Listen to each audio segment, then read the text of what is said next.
Cek. Assalamualaikum warahmatullahi wabarakatuh. Bismillahirrahmanirrahim. Kita lanjutkan kembali pembahasannya. Sedikit mempertajam yang disampaikan Bu Bekina tadi terkait produk biar tidak salah miskomunikasi ya, belum komplit. Produk perti itu produsennya adalah anggota perti. Jadi jangan dikira perti jualan. Pengurus pusat perti pusat tidak mendapatkan sepeser pun. Produk-produk itu adalah buatan teman-teman kita sendiri. Kayak properti itu dari Subang. Nah ini memberikan kesempatan Bapak Ibu yang punya produk apa silahkan nanti diajukan jadi produknya seperti, tapi dengan beberapa persyaratan dari harga, kualitas gitu. Dan tidak harus produk herbal, dengan bisa buat peyek seperti berdasarkan se-Jawa Timur kan lumayan gitu. Seperti ini sudah se-Indonesia mungkin. Di Jawa Timur ini paling tinggal 2 atau 3 kabupaten yang belum. Sudah komplit, semua ada, nanti teman-teman yang bisa jadi reseller. Ya, jadi jangan bedanya itu. Propolis itu kualitasnya nano. Kalau orang yang sudah tahu herbal propolis bisa ngecek kualitas itu bagaimana. Yang di luar sana itu 6 ml harganya 100-an ribu lah gitu. Kita 10 ml cuma 60 ribu bagi resellernya. Tujuannya apa? Menyediakan produk yang murah dan berkualitas itu, karena saat ini produk-produk herbal yang dibutuhkan umat itu rata-rata mahal. Karena biasanya juga disandingkan dengan sistem, sehingga harus memarkup harga untuk beli mobil BMW, jalan-jalan, kan apa? Padahal kebutuhannya yang orang sakit itu adalah herbal yang murah. Jadi sehingga kita sediakan herbal yang murah. Itu pun kami berikan kesempatan ke teman-teman semua. Kami tidak memberikan peluang ada tokoh pengusaha herbal besar kemudian datang ke kami, nanti kalau di pasaran seperti nanti dengan dapat mobil dan dapat itu sudah banyak yang seperti itu. Kami buat dalam anggaran rumah tangga tidak boleh. Yang boleh menitipkan produk di jaringan perti adalah anggota perti. Dan nanti untuk pusat bagaimana, nggak usah dikasih pusat itu. Jenengan mau memasarkan di Ponorogo, buatlah berilah keuntungan sekian persen, nah sedikit aja untuk kas di sini Ponorogo. Jenengan mau lebarkan saya sudah punya modal yang besar, sekarang tambah Madiun. Nah nanti yang penting jenengan sisihkan sedikit untuk kas Madiun. Itu saja konsepnya sederhana. Ya, jadi kita nggak menurut saya, makanya saya nggak pernah promosi, nggak pernah jualan kalau pas pelatihan itu nggak pernah. Monggo nanti dibahas di belakang deh sama teman-teman. Teman-teman yang punya produk silakan ajukan, kirimkan untuk sampelnya ke pengurus biar dilihat, dicek, ada tim khusus nanti ini layak atau tidak dari kualitas maupun harga. Saya lanjutkan. Tadi kita membahas tentang posisi-posisi kita. Pembahasannya sebenarnya pada cara kerja BE. Cara kerja BE ini sebenarnya sama dengan cara kerja yang lainnya. Cara kerja metode-metode yang lainnya itu sebenarnya juga cuma sekedar stimulan. Hanya menstimulan. Kita itu cuma pencet gir-gir, geter-geter. Kemudian yang bekerja adalah sistem. Sehingga kita jangan fokus pada kuncinya, Pak. Fokuslah pada sistem. Karena yang menjadikan ini sembuh kita itu adalah sistem atas perintah Allah. Metode itu hanya alatnya, apalagi terapisnya. Jadi jangan berharap bahwa kita itu bisa menyembuhkan. Kalau Bapak Ibu itu sudah nanti pondasinya betul, niatnya tadi sudah betul, tauhidnya sudah betul, siap-siap pengalaman kami Bapak Ibu nanti akan diuji oleh Allah. Diuji, Pak. Kalau nanti panjenengan sudah siap berjalan di sana, Pak, banyak pasien-pasien itu orang-orang yang miskin nggak punya uang, tapi dia berdoa, keluarganya berdoa untuk sembuh. Allah akan kirimkan pasien itu kepada terapis-terapis yang ikhlas, tidak tarif. Jadi siap-siap kalau jenengan nanti sudah bismillahnya kayak gitu, siap-siap dapat pasien matur nuwun nggih, dapat kacang, dapat pisang dan lain-lain. Ujian itu mari kita telan, mari kita kerjakan supaya lulus. Karena kalau mau naik tingkat harus ujian, Pak. Sekarang bilang ikhlas, lah kok terus diuji nggak lulus ya berarti ya kan. Ujian itu mari kita telan karena kita sudah tahu ilmunya ya. Nanti di balik itu ada nikmat-nikmat yang luar biasa yang Allah janjikan. Rasakan nanti nikmatnya itu. Di sana Pak, banyak pasien-pasien itu yang sudah mungkin dari medis, dari dokter angkat tangan tidak ada kesempatan lagi, seakan-akan harapan juga sudah putus asa, tapi mereka berdoa untuk sembuh.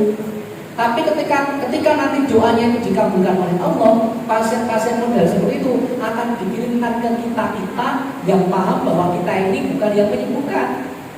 Yang menyembuhkan adalah Allah. Penyakit seberat apapun bagi Allah gampang Pak. Tapi kalau bagi kita sulit, masalah perburukan aja kita nggak mampu, kita akan menjadi bingung nanti. Sehingga kita terapi pasien mau sembuh atau tidak itu kita plong, karena posisinya betul.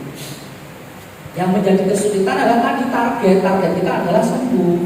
Padahal yang bisa menyembuhkan adalah Allah. Berarti target kita selama ini salah. Kalau begitu kita bangun target-target yang baru. Targetnya apa Pak? Coba kita bangun bersama-sama. Kira-kira apa targetnya? Apa? Kelas boleh. Kan targetnya nggak boleh ada sama. Apa? Sabar. Tawakal. Apa lagi? Sosial. Apa lagi? Ikhtiar. Apa lagi Pak? Ikhtiar itu apa Pak? Untuk sembuh. Sebenarnya diganti. Karena kita nggak bisa menyembuhkan. Apapun yang kita lakukan itu sebenarnya pilar-pilar yang kita bangun itu dalam frame dakwah. Seperti yang dimendekati pokoknya nanti tugas kita itu dakwah. Dalam dakwah ada kebaikan. Contoh Pak, ilmu yang lain. Misalnya kok panjenengan dapat ilmu metode, ilmu dikaruniai ilmu pengobatan, kok yang penting pasien datang terapi bayar misalnya gitu. Misalnya di sini ada terapis namanya siapa sini Pak? Yang orang sini mana namanya? Pak Iwan. Iwan. Nah Pak Iwan. Jadi kan? Wah, kepala kan. Pak Iwan seorang terapis. Kemudian datang pasien seorang begal. Begalnya ini habis digebukin orang karena ketahuan. Datang ke tempatnya terapis namanya Pak Iwan. Sampai sana baru Pak Iwan, yang penting diterapi bayar amplop. Diterapi cepat Pak, enak, luar biasa ilmunya sembuh. Si begal tadi tambah mempeng begal Pak. Karena kalau nanti ketahuan digebuki, tidak apa-apa, ada terapisnya namanya Pak Iwan. Kalau Pak Iwan tidak ada nilai-nilai dakwahnya ya. Terus dia kabarkan begal itu, begal-begal seluruh Ponorogo ada terapis spesialis begal namanya Pak Iwan. Itu bagaimana pertanggung jawabannya Pak Iwan daripada Allah. Ilmu itu banyak, saya contohkan yang lain lagi. Ilmu menjahit. Ilmu menjahit diturunkan pada seseorang, orang itu jadi ahli menjahit. Kalau orang itu mengerti tentang nilai-nilai dari ilmu itu adalah bagaimana ilmu itu bisa menjadikan dia lebih dekat kepada Allah. Caranya dakwah. Dakwahnya para penjahit itu adalah dengan memproduksi baju-baju yang sesuai dengan syar'i. Tapi bagi orang penjahit yang penting aku pintar jahit, mungkin dia handal dalam ilmu jahit, dia tidak ngerti nilai-nilai dari ilmu itu. Justru ilmu itu menjauhkan dia dari Allah.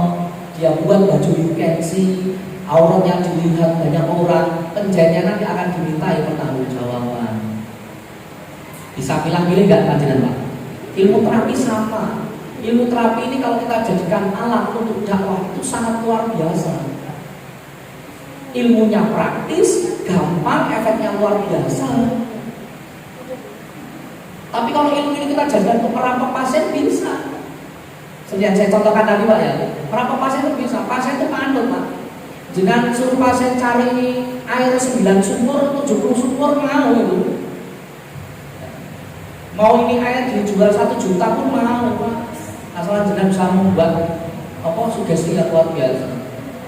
Tapi mari kita manfaatkan ilmu ini. Karena orang yang diuji dengan sakit itu kalau benar kita manut, ada keistimewaan khusus kita itu. Jangan berani nggak menasihati Pak Kiai misalnya, Pak Kiai mana gitu. Pak Kiai, tanah wakafnya itu jangan dipakai untuk keluarga sendiri Pak Kiai. Ada yang berani? Nggak berani ya. Tapi kalau jenengan seorang terapis pakaiannya sakit, jenengan diundang, pakaiannya itu jenengan jaga-jaga, jangan pukul-pukul, itu manut. Bahkan diundang lagi, betul dah? Ada begal, ada orang mabuk, jenengan datangi, sampaikan dalilnya. Mabuk itu adalah dosa besar. Dikamplengi jenengan, betul dah? Tapi kalau pemabuknya itu stroke, jenengan datang, buat 50 wes, nek sholat.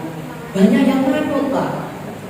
Jadi mari kita gunakan ilmu kita ini untuk dakwah. Pilar-pilar yang dibangun tadi apa? Dakwah tauhidnya. Misalnya, Pak Ustadz, saya mau terapi, saya sakit, minta tolong Pak Ustadz ya, biar sembuh. Sampaikan. Kalau yang bisa menyembuhkan itu bukan saya, yang bisa menyembuhkan adalah Allah. Berarti tauhid kita sampaikan. Terus Pak seperti itu. Apalagi kalau kita mengkaji yang namanya penyakit-penyakit itu lebih banyaknya bukan karena pola makan Pak. Misalnya orang stroke karena banyak makan santan, orang edan itu Pak, makannya santan terus Pak. Orang Padang apalagi, masakan Padang santan toh, tapi orang Padang nggak stroke semua Pak. Jadi bukan permasalahan pola makan toh sebenarnya. Ada hal-hal lain yang lebih bisa kita dakwahkan Bapak sekalian. Jadi saya berharap ilmu ini jangan hanya sekedar diberi untuk cari uang, tapi kita jadikan uang. Nilainya luar biasa Bapak sekalian. Hal-hal yang sulit, makanya di dalam sebuah negara itu yang kita cari adalah di mana syariat berjalan. Artinya agama Islam, aturan-aturan Allah itu diterapkan. Pertama itu. Yang kedua adalah adanya tabib Pak. Adanya pengobatan di sana. Saking pentingnya ilmu kesehatan itu sampai seperti itu Pak. Makanya nikmat sehat itu luar biasa. Untuk kesempurnaan ibadah kita juga perlu sehat. Jadi yang ilmu yang dikaruniakan Allah kepada kita itu bukan main-main Pak. Bukan main-main. Jangan sampai malah justru nanti menjerumuskan kita. Paham ya? Stimulan itu maksudnya seperti apa? Ya, kayak kunci tadi, misalnya sakit osteoporosis, kebutuhannya adalah kalsium. Diterapi pakai bioelektrik, listrik jangan kalsium. Tetapi dengan listrik kita bisa menstimulan sehingga sistemnya bekerja, dan sistem itulah yang akan memenuhi kebutuhan kalsium dengan meningkatnya kualitas darah sehingga penyerapan kalsiumnya luar biasa. Itu sistemnya. Ada juga misalnya kanker kelenjar getah bening di sini, disetrum, kankernya mati. Jangan berpikir seperti nyetrum ikan disetrum mati, berarti kanker disetrum mati. Kalau seperti itu berarti sel tubuh kita disetrum juga mati. Yang benar adalah di terapi di bagian yang sakit itu disetrum kankernya, sistemnya bekerja sehingga muncul hormon endorfin, kemudian sel-sel kita menguat melawan sel kanker, kemudian area yang disetrum ini menjadi basah. Kanker tidak bisa hidup di area yang basah. Jadi ada sistem yang bekerja dulu, tidak ujuk-ujuk. Itu konsepnya. Cara kerjanya Allah tadi bagaimana kalau kalian tahu? Cara kerjanya Allah adalah Allah menciptakan perangkat untuk sehat kepada manusia sebelum manusianya sakit. Kalau manusianya sakit, perangkat itu kita bisa aktifkan stimulan dengan metode-metode. Paham gak analoginya Pak dengan? Jadi Allah itu sudah menciptakan perangkatnya ke dalam tubuh manusia untuk menyehatkan, menyembuhkan manusianya sebelum manusianya sakit. Ketika nanti manusia yang sakit, perangkat-perangkat itu kita nyalakan, kita stimulan dengan kunci-kunci tadi. Paham ya? Nah, jadi perannya itu luar biasa. Kunci bukan pokok, manusianya bukan pokok, sistemnya itu yang luar biasa ciptaan Allah yang bisa kemudian bekerja. Paham ya cara kerja stimulan dulu ya? Kalau cara kerjanya adalah stimulan, berarti ada titik-titik untuk stimulasi. Itu ya.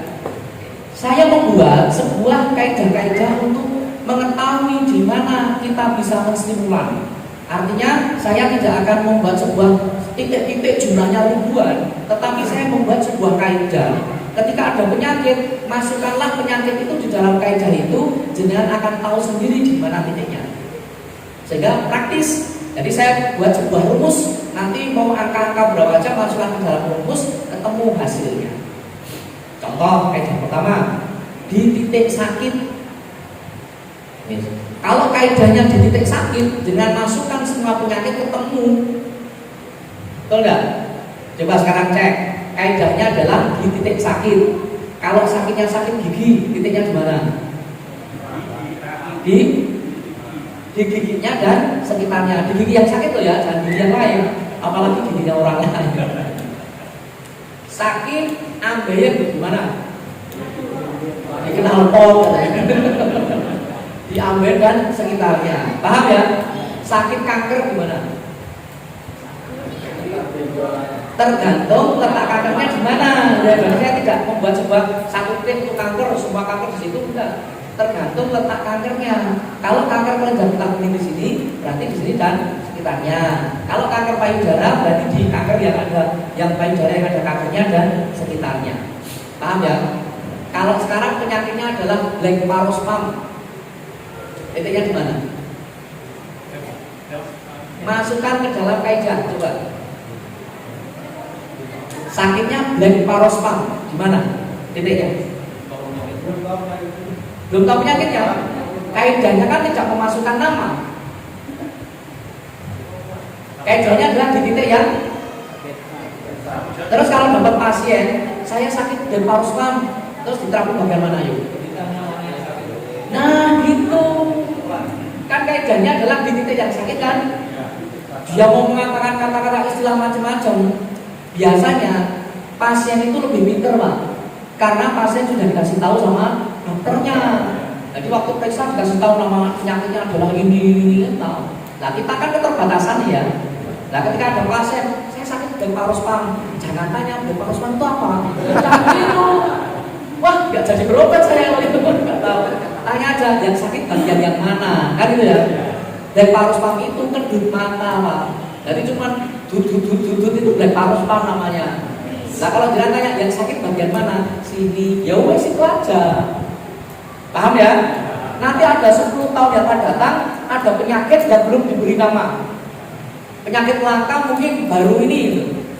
Jadi nggak usah bingung, tanya aja yang sakit itu bagian mana. Bokong, ya berarti bokongnya yang setrum. Paham ya? Sakitnya di perut, mau kista, mau tumor, mau kanker, ya di situ yang sakit, gitu ya. Saya ini, kista, di mana yuk? Di tanya, kistanya kan letaknya bisa di mana-mana, betul kan? Nah, jadi belum tentu bisa di sini. Saya menemukan kista itu di ujung. Oh, kista Pak di ujung. Jadi nggak cuma di sini, bisa di mana-mana. Maka tanya saja tempat sakitnya itu yang mana, di sini. Walaupun jangan belum tahu sakitnya apa, pokoknya yang sakit setrum. Intinya itu. Ya kaidahnya adalah di titik yang sakit. Terus saya ngawur nggak menentukan kaidah itu Pak? Tidak ngawur. Saya pengamatan lama, tapi dia diawali dengan pengamatan yang sederhana. Kita itu sebenarnya kalau mau bertafakur itu Allah tunjukkan yang luar biasa. Karena Allah itu menciptakan segala sesuatu itu tidak ada yang sia-sia. Saya membuat kaidah titik sakit itu mengamati Pak. Orang kecil, orang dewasa, orang tua, dan di mana-mana itu semuanya bisa kompak. Kalau dia kejeduk, tahu kejeduk ya? Gini. Terus apa yang dilakukan? Diusap-usap bagian yang sakit Pak. Semuanya sama. Kejeduk kakinya kena bentur apa, ya di tempat yang sakit diusap-usap. Di sini kejeduk, ya diusap yang sakit. Itu ya. Nggak ada ya. Pertanyaan saya, ini kan nggak ada yang ngajarin.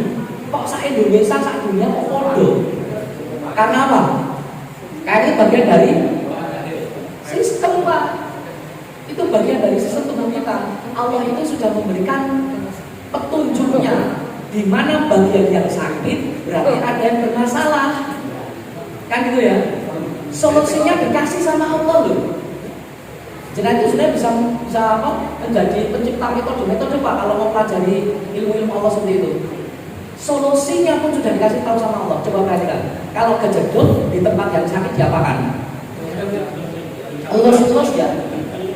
Elus-elus ya. Ada nggak yang kasar? Kejedut. Sakit gigi?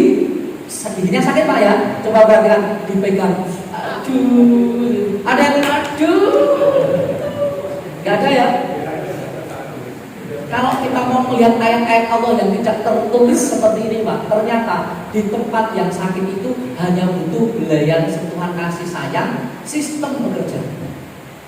Jadi untuk mengaktifkan itu cuma cukup disentuh dengan lembut saja.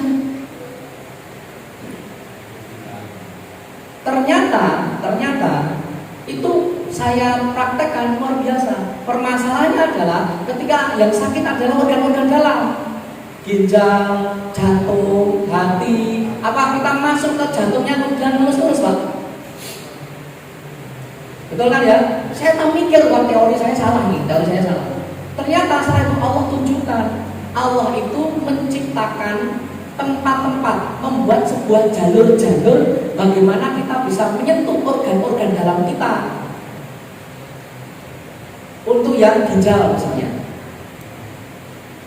Orang yang belajar totok punggung nggak ya? Orang totok punggung itu kalau titiknya ginjal di mana Pak? Sejajar siku ya, sejajar siku. Orang yang sakit ginjal di sejajar siku itu kalau dipencet rasanya apa? Sakit Pak. Balik lagi titik sakit. Refleksi di telapak kaki. Yang namanya titik ginjal itu ada di pertengahan telapak kaki. Bagi orang yang sakit ginjal di pertengahan titik kaki itu kalau dipencet rasanya apa? Sakit. Jadi memang titik sakit. Solusinya dipencet, dielus-elus. Itulah jadi refleksi, totok punggung, harasyansu, dan lain-lain. Allah memberikan jalur di mana kita bisa menyentuh organ kita. Di kaki kita bisa sentuh ginjal kita bisa sentuh jantung kita. Karena tangan kita nggak bisa masuk ke sana. Kan gitu ya. Di punggung juga ada titik-titiknya. Di perut juga ada. Hal seperti ini gak akan didapatkan di tempat yang lain. Memahami ayat-ayat Allah sendiri. Ternyata sistem yang bekerja ini Allah memberikan tanda-tanda. Cuman kita gak pernah belajar, gak mau berpikir. Ternyata oh sama. Refleksi juga tidak sakit. Totok punggung pun, kalau jenengan sudah belajar totok punggung, totok punggung pun pasien pun tidak perlu mengatakan penyakitnya Pak. Betul tidak? Kita bisa lihat nanti di mana ada yang benjolan atau kita tekan sakit atau mendung, di sana ada yang sakit kan itu ya. Bahkan kita nggak perlu tahu ini apa, yang penting ini di uyap-uyap itu aja wes kok. Ya, jadi jangan dapat tambahan ilmu Pak. Ternyata mereka metode yang lain pun secara prinsip sama. Jangan nanti mau menciptakan metode yang baru, boleh. Cari aja tanda-tanda yang ditentukan Allah. Ada bagian mana yang sakit, ada totok punggung, ada di perut, ada. Kalau nanti jangan mengumpulkan sakit-sakit di ketiak, berarti nanti buat metode totok ketiak. Kalau menemukan ya, karena intinya sama. PGB, ada yang pernah belajar PGB? Pijat getah perut. Sama Pak, di mana ada gigil-gigilan, tekan betul-betul itu aja. Harasyansu sama. Tekan mana yang sakit itu Pak ya, tahan. Harasyansu sama, totok punggung sama, refleksi sama, BE sama. Kalau mereka menstimulan dengan jari dan tangan, kita menstimulan pakai listrik. Keunggulan stimulan dengan listrik itu, dia bisa menjangkau tempat-tempat yang tidak bisa dijangkau jari dan jarum. Ngoten Pak. Listrik itu dia menjalar masuk. Jenazah sakit lambung, lambungnya setrumnya sampai lambung. Biasa sekali. Paham ya? Nah, jadi kaidah-kaidah itu semuanya saya pikirkan. Kaidah kedua, di titik metode pengobatan yang lain. Nah ini sederhana. Di titik-titik refleksi, di titik totok punggung, di titik harasyansu, bekam, PGB semuanya bisa. Karena apa? Titik-titik itu tidak ngawur. Di titik-titik itu memang bisa untuk menstimulan. Titik totok punggung itu nggak ngawur, refleksi itu nggak ngawur, dan memang benar di titik itu bisa untuk menstimulan. Nah, di tempat itu sifatnya juga kontrol gitu loh. Jadi kita bisa menstimulan pakai titik-titik itu menggunakan strum. Misalnya sekarang refleksi. Kalau dulu refleksi saya gini, pencet gear-gear gitu Pak ya. Kalau sekarang cukup saya pegang, saya strum. Totok punggung begini Pak, tekan, getar-getar itu ya. Dapat 4 pasien berturut-turut, tangan saya kaku Pak, nggak bisa bergerak. Sekarang titik itu saya pegang, saya strum. Refleksi, pakai refleksi apa? Aku puntul, pakai jarum, tekan, masukkan, just tusuk agak dalam karena meridian itu di dalam Pak. Kalau sekarang nggak usah pakai jarum kan, pakai jari saya tekan, saya strum. Kalau aku buntur, dia menusuk Pak, harus tepat. Kalau tidak, reaksinya berbeda. Tapi kalau strum, dia tidak melukai, dia tidak mengeluarkan unsur-unsur di dalam tubuh, darah maupun angin. Salah titik juga tidak masalah, aman. Makanya kalau pelajaran nanti ada pelatihan totok wajah, titiknya di mana? Sini, sekian tuh dari sini. Repot Pak. Kalau pakai BE, setrum kabel. Enak. Salah titik orang popo, nggak masalah, tetap kesentuh. Nah, silahkan nanti buktikan kalau nggak percaya. Makanya saya buat ilmu Allah itu gampang saja. Proses untuk menemukan, lihat ini memang lama, tapi ketika sudah jadi dikemas dengan baik itu manfaatnya luar biasa. Kaidah ketiga ini adalah kaidah andalan juga Pak. Pakai kaidah sapu jagat. Sapu jagat itu apa? Setrum kabeh nggak usah pikir. Dari kaki sampai kepala, semua titik-titik kena. Sehingga penyakit-penyakit yang belum keluar gejalanya terstimulan. Ada testimoni dari Malang, di Malang. Malamnya dapat pasien sakit kepala, diterapi pakai sapu jagat. Paginya di WA di Japri, Pak gimana kepalanya, sudah enteng? Dijawab, alhamdulillah ambeien saya sembuh. Ada yang salah nggak Pak? Yang dikeluhkan pasien disampaikan ke terapisnya adalah sakit kepala, tapi pasien itu punya keluhan ambeien tapi tidak menyampaikannya Pak. Tapi ketika disapu jagat, titik ambeien juga tersentuh. Nah, pentingnya sapu jagat ini keterbatasan kita memahami tubuh kita yang sistemik. Contoh, saya kasih contoh Pak ya. Saya lemparkan penyakitnya dengan jawab titik-titiknya, tidak dengan sapu jagat. Selain sapu jagat, misalnya meriang, demam, titiknya di mana Pak? Di mana? Belikat, mana lagi? Mana? Titik akhir, mana lagi? Mana lagi Pak? Dada, mana lagi? Paru-paru, jantung, mana lagi? Betul Pak? Ginjal, mana lagi Pak? Terus nanti lama-lama penuh dari sapu jagat. Kalau Bapak Ibu ini menyebutkan langsung satu titik, saya pastikan kurang akurat. Karena yang namanya demam itu bukan penyakit. Demam adalah gejala penyakit. Demam itu adalah respon tubuh terhadap penyakit. Demam bisa disebabkan karena infeksi saluran kencing bisa, infeksi organ-organ yang lain juga bisa. Karena demam berdarah juga bisa. Artinya berarti karena faktor selain infeksi. Karena tipes juga bisa, virus bisa. Radang tenggorokan juga bisa demam. Kok nggak punya uang aja bisa demam Pak? Nggak punya uang, kejar-kejar debt collector meriang. Jadi keterbatasan, ada pasien datang, saya demam, ini sakit apa ini? Kita nggak punya lab, mungkin kita juga punya keterbatasan untuk diagnosa. Paling enak apa Pak? Sapu jagat. Contoh lagi, vertigo. Kalau sakit vertigo, titiknya di mana? Mana? Kepala ya. Sakit vertigo sakit kepala, titiknya di kepala. Vertigo itu adalah peradangan pada saraf telinga bagian tengah. Jadi saraf bagian tengah di telinga itu meradang. Itu bagian keseimbangan. Ini membuat orang itu membieng-bieng. Bahkan ada yang berdengung telinganya, ada juga yang sampai budek karena vertigo. Di terapi bagian yang vertigo di kepalanya, dekat leher ini, dekat telinga, cepat sembuh. Nanti 1 bulan lagi vertigo lagi. Diterapi lagi, sembuh lagi, vertigo lagi. Diterapi migren lagi, sembuh, migren lagi. Vertigo, migren, vertigo, migren. Yang diterapi hanya di tempat yang meradang saja. Padahal penyebab peradangannya karena apa, Pak? Karena asam lambung. Kalau karena virus kecil kemungkinannya walaupun bisa kecelakaan, kebentur atau bela diri, vertigo bisa, tapi kecil. Lebih dari 80% vertigo itu disebabkan karena asam lambung. Sehingga yang diterapi bagian kepala dan titik lambung. Ini yang meradang disembuhkan. Kalau asam lambungnya terus-terusan sama saja. Itu guys. Asam urat.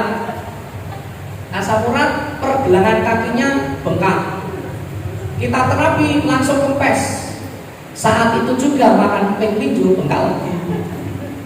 Kan gitu ya. Terapi lagi, kempes lagi, makan linjo bengkak lagi. Karena penyebab asam urat adalah pink linjo. Siap jual pink linjo. Aja kula asam urat.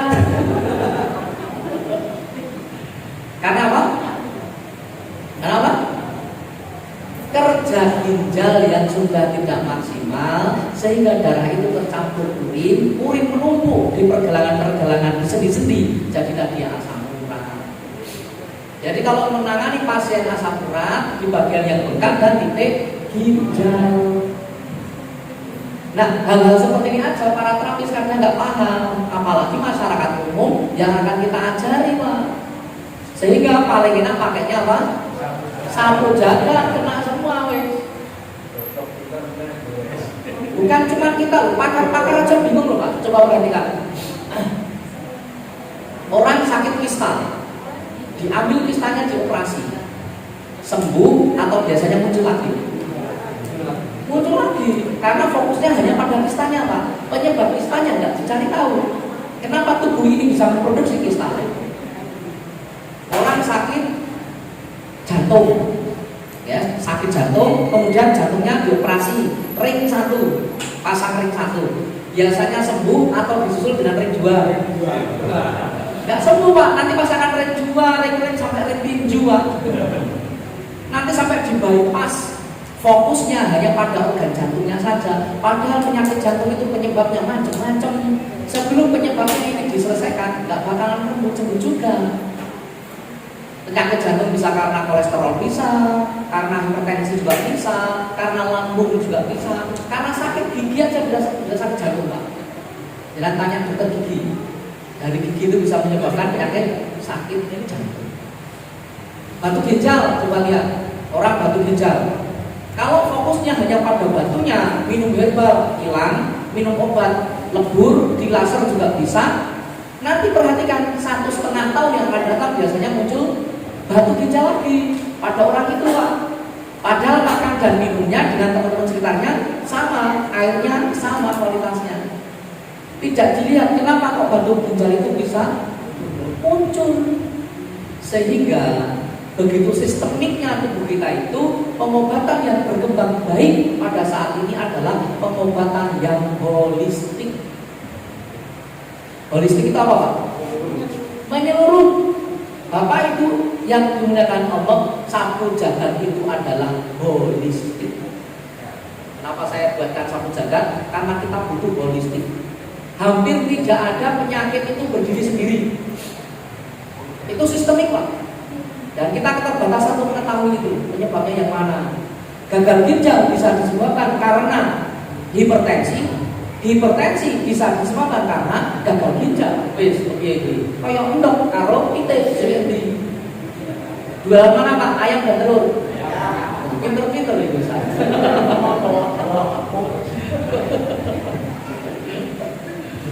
Paham ya? Sehingga kalau nanti panjenengan dapat pasien orang orang pasien datang pertama yang dilakukanlah holistiknya dulu, sapu jaga dulu. Setelah itu baru di titik yang sakit. Oke, kalau di titik yang sakit, misalnya sakit lambung, mau di titik lambung, ternyata di perutnya bekas operasi sesar belum kering, berarti pakai titik totok punggung yang titik lambung atau titik refleksi yang lambung. Kita sentuh organ lambung pada jalur yang lain. Paham ya? Intinya jenengan itu hanya butuh kasih sayang, Pak. Nanti kalau pasien itu panjenengan belai, maksudnya belai ya dapat pacaran. Kalian belai dengan tekol desa dulu, Pak. Setrumnya ya pas, jangan gede-gedean. Nanti efeknya luar biasa, Pak. Hormon endorfinnya ini luar biasa. Ya. Itu kaidahnya. Kaidah TTP ada 3. Apa, Pak? 1 sakit, 2 ketiga sapu jaga. Sekarang teorinya juga ada 3. Teori ini berkaitan dengan teknis menerapi. Asalkan Bapak Ibu menguasai teori-teori ini, memahami teori-teori ini, insya Allah dalam terapi tidak akan ada kesulitan. Teori pertama, teori tebal tipis. Teori tebal tipis ini berkaitan dengan bagian tubuh pasien yang disentuh. Ada bagian tubuh pasien itu yang tebal, ada juga bagian tubuh pasien itu yang tipis. Yang tebal itu seperti punggung, perut, paha, betis, dan yang tebal-tebal yang lain yang saya sebutkan. Pokoknya yang tebal-tebal. Di titik itu terapisnya sudah ditrop dengan kekuatan yang sangat besar. Biasanya pasiennya tidak terasa. Solusinya bagaimana? Tidak perlu ada solusi karena itu bukan permasalahan. Sehingga tidak perlu yang namanya pakai wortel, timun, sendok, tidak perlu. Karena walaupun itu di tempatnya tidak terasa, Pak, setrumnya sudah masuk. Buktinya apa? Di tempat yang kita sentuh itu nggak terasa, tapi di kakinya yang injak ground, yang injak negatif itu kenceng. Berarti setrumnya sudah masuk. Cuman di bagian yang tebal ini sensitivitasnya berbeda dengan yang tipis. Otot itu tebal, ototnya yang tebal sehingga dia tidak terasa itu, Pak. Saraf-saraf itu menempel tipis pada otot. Semakin tebal ototnya, sensitivitasnya semakin berkurang. Jadi tidak usah kemudian nggak terasa terus bingung. Itu setrumnya sudah masuk, sudah terstimulan. Tetap lakukan terapinya. Oke. Berikutnya yang tipis. Yang tipis itu bagian jari, tangan maupun kaki, leher depan, muka, itu bagian yang tipis. Di bagian yang tipis ini, terapisnya baru ngasih setrum yang kecil saja, pasiennya sudah kesakitan. Nah, kita punya potensiometer namanya perasaan. Jadilah terapis yang punya perasaan. Ketika nanti tahu jari, oh ini tipis ini, sudah tahu itu tipis, ya kecil saja, nggak usah gede-gede. Nah biasanya para terapis ini kalau belum menyiksa pasien belum marem. Repotnya itu. Jadi pasien itu sikat aja tuh marem, semakin mulai-mulai terapisnya itu semakin mantep gitu loh, Pak. Ini salah. Jadilah terapis yang manusiawi karena pasien kita adalah manusia. Sudah tahu yang tipis dikencengkan ya pasti sakit. Itu nggak hebat, dia sendiri kalau begitu kan ya sakit. BE ini tidak gede-gedean setrum. Bioelektrik ini yang penting adalah pas.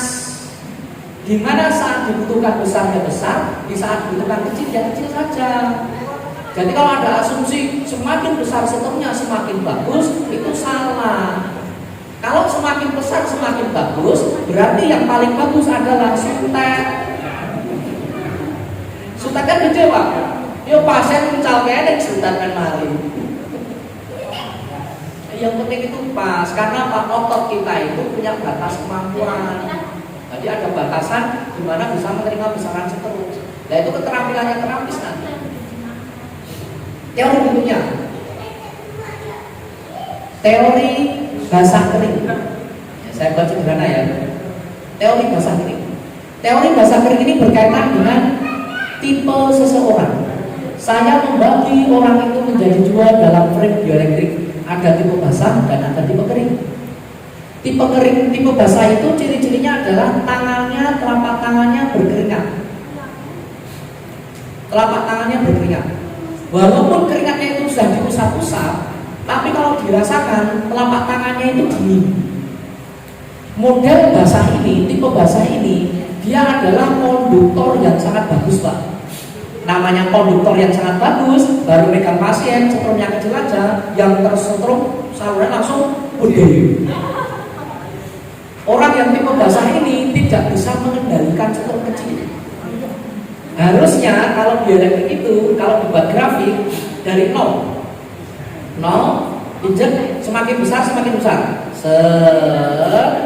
sampai batasan yang kita inginkan, yang dibutuhkan, tahan 4-5 detik, lepaskan.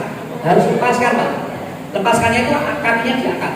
Karena kalau tidak dipanteng terus, itu nanti bisa panas kakinya, baik kakinya terapis maupun pasien. Tahan 4-5 detik, lepaskan. Lepaskan. Tipe basah tidak bisa. Tipe basah itu gini, sekali sentuh langsung gede. Itu kalau dia dilihat terapinya, itu lucu. Antara pasien dan terapis sama-sama kaget-kagetan. Kaget jadi mengendalikan dia sendiri kok kaget sendiri. Ada yang gitu. Solusinya adalah dikasih bedak bayi. Kalau bedak bayi, karena kalau hanya diusap, keringatnya masih ada di dalam pori-pori. Tapi kalau dikasih bedak bayi, bedaknya ini menyerap keringat yang ada di dalam pori-pori. Saya mau pakai kanji, boleh, bisa. Saya pernah mencobanya. Kalau pakai kanji, tangan jenengan jadi kayak cilok. Maka paling enak itu manut aja. Karena kita itu ya nyoba nggak menjadi lakon. Likat lama-lama bisa dicopot itu. Saya mau pakai tepung terigu, boleh. Kalau jenengan pakai tepung terigu, mukanya pasien jadi kayak bandung. Karena bedak tepung terigu itu ngecak. Jadi pasiennya loh putih-putih semua. Baju kita juga kotor. Paling enak pakai bedak bayi.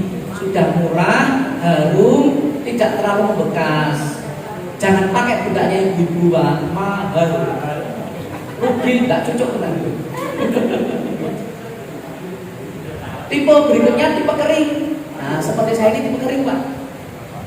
Tipe kering itu ciri-cirinya kalau disentuh tangannya hangat, nggak berkeringat. Nah, sentuhan saya ini sentuhan hangat. Nah, katanya saya. Orang seperti saya ini tipe kering ini tidak bisa mendapatkan stroke besar.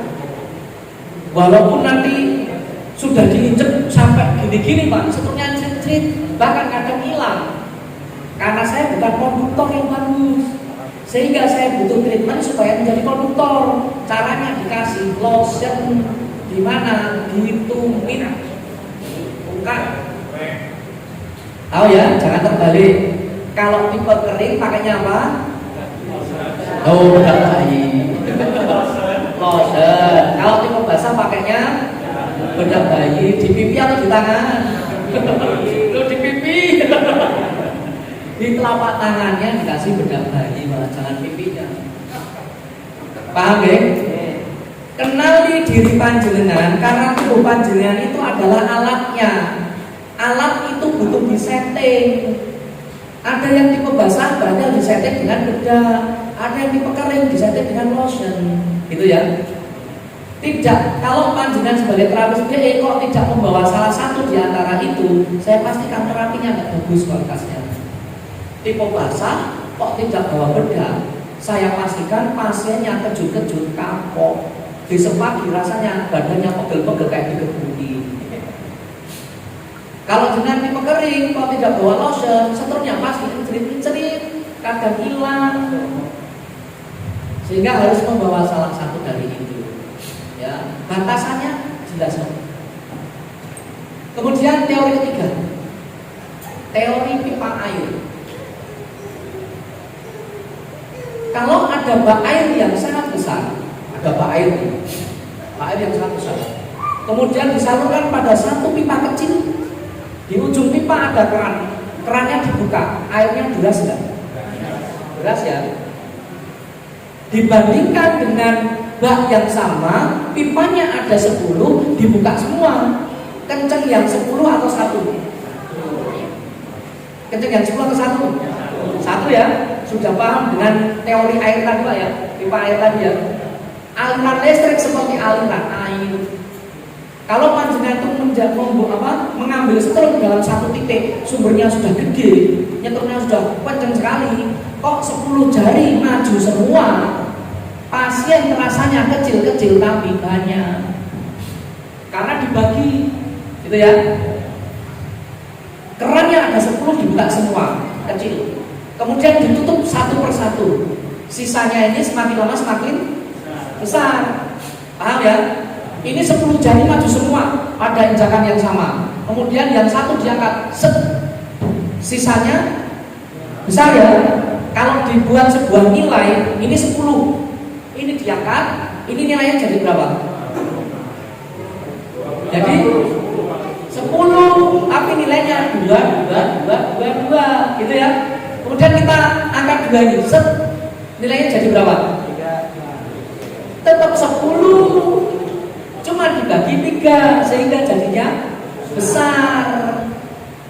Paham gitu ya? Sehingga kalau kita terapi pakai bioelektrik itu, kalau semakin banyak yang maju, semakin kecil semakin kurang efektif. Semakin sedikit bersentuhan, artinya semakin terkonsentrasi, seterusnya semakin besar. Jadi biasanya teman-teman pakainya 3 jari. Maka jadilah salam 3 jari, rapat. Harus rapat, kalau nggak rapat kampanye nggak boleh. Di leher pakai 3 jari cukup.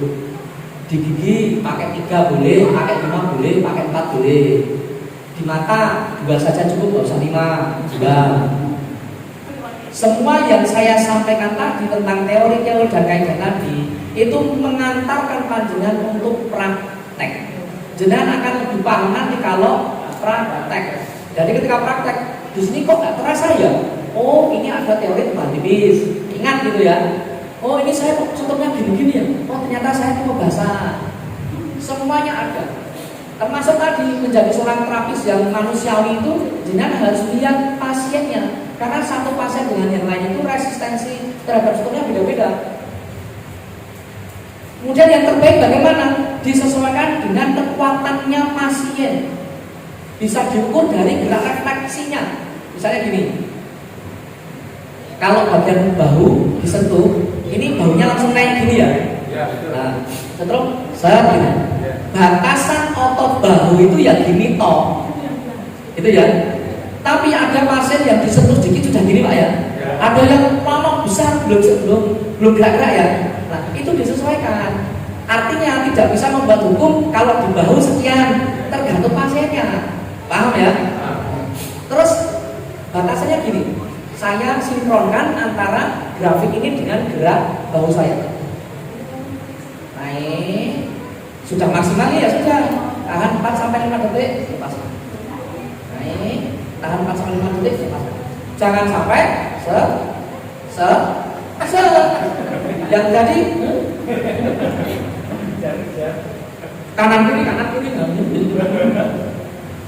Semuanya putar batasan. Kalau itu terjadi, ototnya nanti terjadi trauma otot Pak, pegel-pegel semuanya nanti.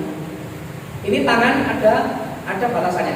Kalau di sini kan dia gini, segitu Pak ya. Nah, batasannya ini aja. Tahan sampai 4-5 detik, lepaskan. Ini 4-5 detik, lepaskan. Jangan ini sih nanti pegel semuanya. Tahu ya batasannya ya? Nah, besarannya seberapa tergantung si pasien, karena ada pasien yang disentuh kecil aja sudah gede, nah berarti sudah gitu aja, jangan dipaksakan. Nah ada pasien yang belum gerak-gerak, disetrumnya dengan besar nggak apa-apa, sampai nanti dia pelan-pelan bisa gerak, lama-lama dia akan gerak. Paham ya cara menjadi terapis yang manusiawi ya? Jangan sampai berlebihan. Jadi kalau saya dengar ada keluhan, saya setelah di BE badan saya jadi kayak dipukuli, sakit semua, itu terapisnya nggak manusiawi. Tadi kaidah titik-titiknya ada 3 ya. Kemudian teorinya juga ada 3. Salamnya ada 3 jari. Nah besok istrinya ada. Ibu protes. Yang benar adalah tambah protes. Ibunya dikit tapi senyum-senyum. Itu kata ibunya, suami saya setia kok Mat. Bu, kalau suaminya jenengan gitu, periksakan Bu. Biasanya tekanan batin. Mak, mau poligami Mak? Enggak. Nah, itu tekanan batin bukan setia. Tapi bapak-bapak boleh juga memperhatikan alasan si ibu-ibu. Alasannya ibu-ibu itu kalau tidak bisa adil cukup satu. Oh, betul ya? Betul nggak Pak? Betul. Kalau nggak bisa adil cukup satu. Tapi bagaimana kita bisa tahu adil atau tidak kalau tidak mencoba?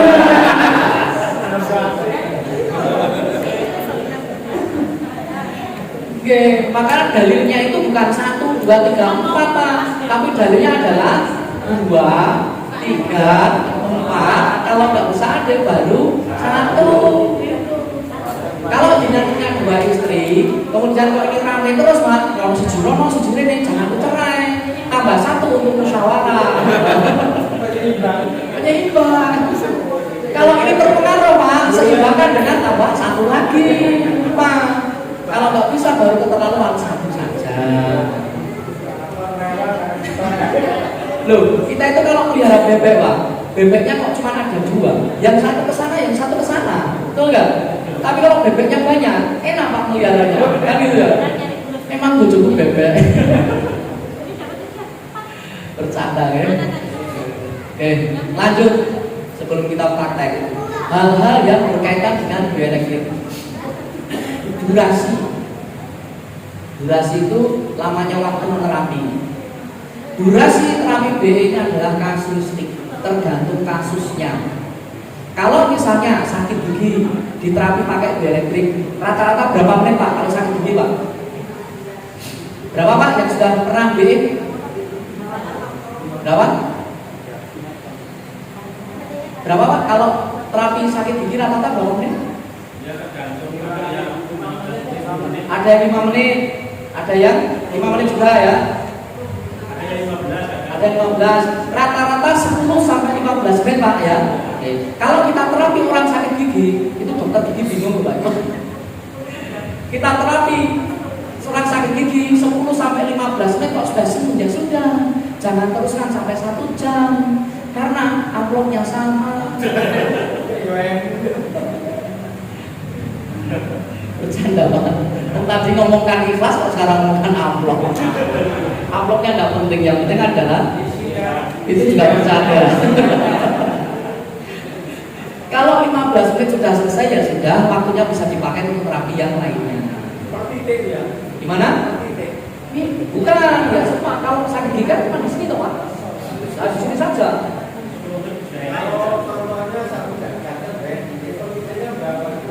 Rata-rata semuanya 3 bulan ini sudah cukup. Terus sapu jagat itu kan dari kaki sampai kepala. Tapi kita jangan kemudian geremet semuanya titik. Kenapa? Agak sedikit pakai pikir sedikit. Misalnya Pak ya, sakitnya kena untuk tawon di sini. Nah, perutnya nggak usah disentuh. Berarti cukup telapak kaki dan sekitar sini, karena di kaki itu ada titik-titik untuk kepala, kan gitu ya. Nah, terus ini itu, oke.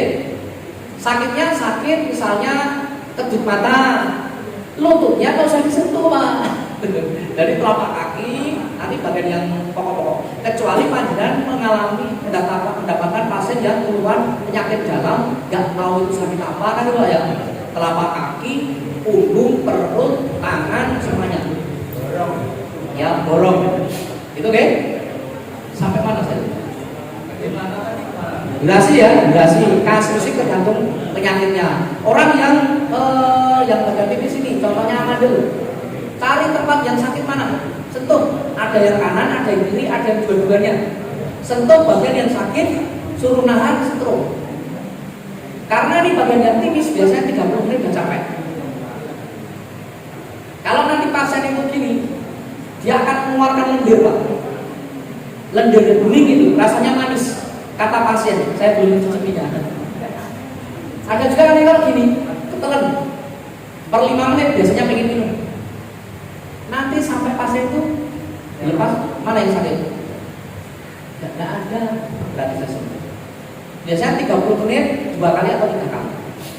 Bahkan pasien yang sudah nggak bisa apa, makan aja harus pakai sedotan itu karena sakit, itu cepat sekali Pak efeknya. Buktikan, ya paling enak itu bismillah, buktikan. Sakit stroke, stagnasinya banyak, sumbatannya banyak, butuh waktu lebih, ya lakukan sesuai dengan sampai nanti selesai kan gitu. Kesembuhnya kapan? Kesembuhnya? Jawabannya apa? Terserah Allah. Tugas kita hanya sekedar apa Pak? Dan situasi. Pada prinsipnya karena terapi listrik ini hanya boleh lembut, yang sentuhan lembut, getarannya BE itu lembut sekali Pak. Sampai masuk bisa ke dalam-dalam, tidak mengeluarkan unsur-unsur di dalam tubuh. Pasien itu mau diterapi sehari 5 kali juga tidak apa-apa. Beda kalau dengan bekam, pasdu, mengeluarkan unsur-unsur itu harus mempertimbangkan, harus tegak diagnosa. Tapi kalau seperti cuma ngelus-ngelus, dengan mau sehari 5 kali, 7 kali, tidak masalah. Kalau tidak percaya, buktikan. Paling sering saya buktikan. Ya, kalau sehari 5 kali ya buktikan dengan istri. Setrum-setruman sama istri 5 kali, nanti anaknya banyak. Karena berlanjut ke seterusnya. Batasan usia yang boleh di-BE dari bayi paling muda usia 2 hari pernah bisa keluhannya kuning Pak. Jadi keluhannya kuning di BE itu pulihnya cepat sekali, hari berikutnya sudah pulih. Dari bayi sampai usia menjelang ajal. Usia menjelang ajal. Semua usia boleh tidak, karena menjelang ajal itu masih hidup. Ya dulu saya semua usia, tapi Allah itu menyentil Pak. Sehingga saya harus sesuai dengan tuntunan. Bagi seorang muslim yang sudah sakaratul maut, tuntunannya diapakan Pak? Ditanggih Pak, jangan di-BE.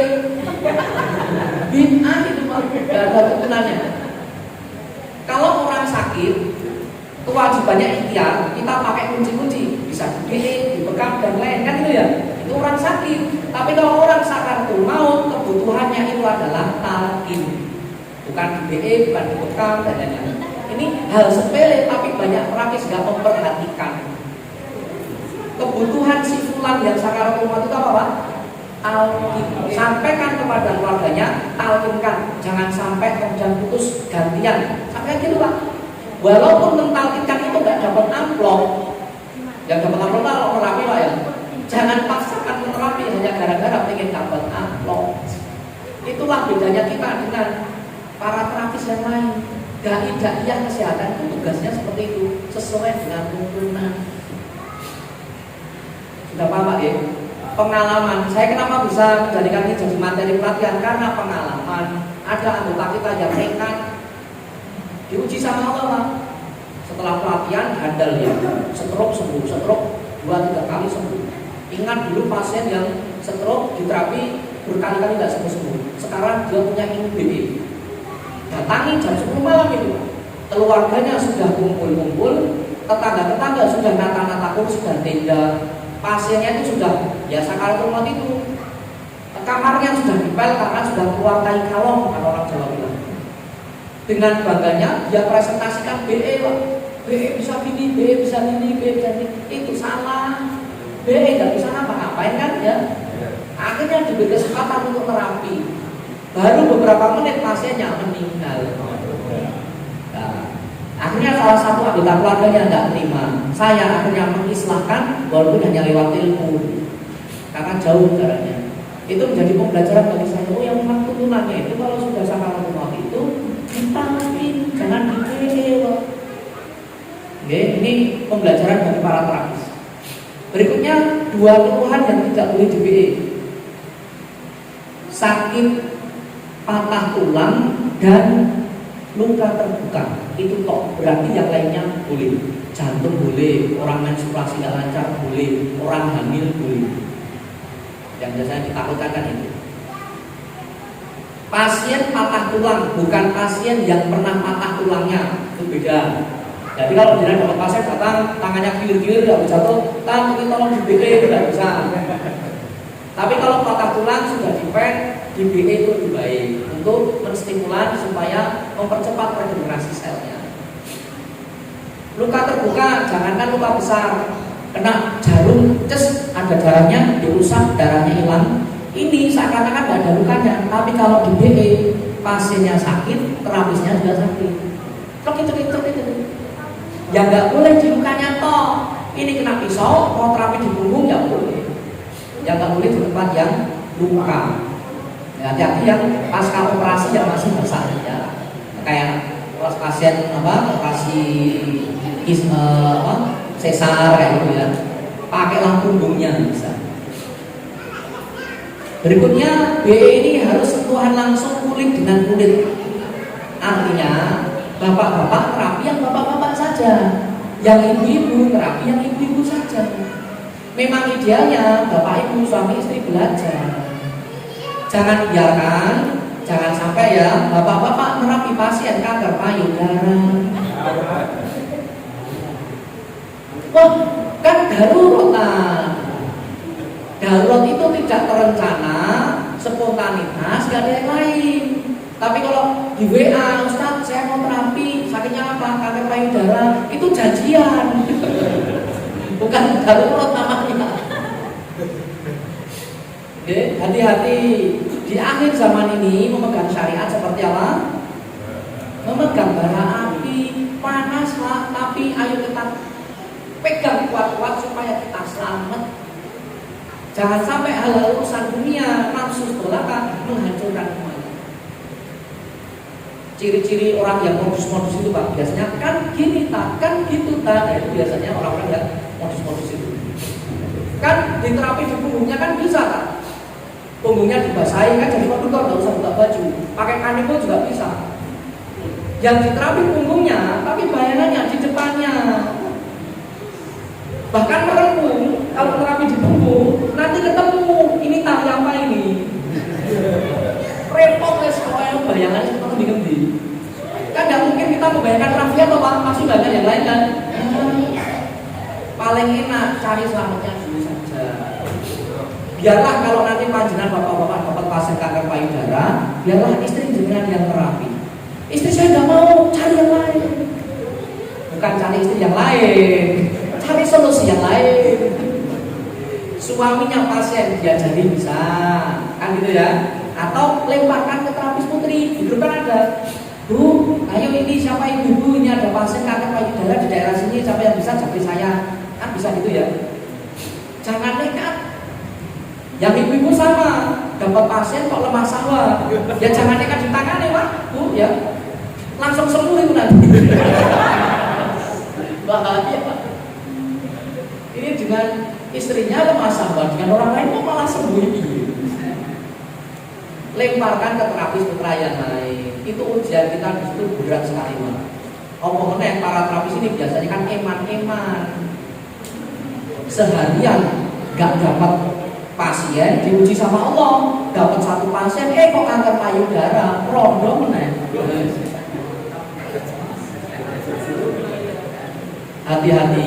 Tadi sudah kita kaji, rizki itu nggak akan kemana-mana. Sudah lemparkan itu ujian. Kalau kita lolos, akhirnya dapat Pak, dunia ngikuti. Allah biasanya akan berikan pasien-pasien yang lainnya.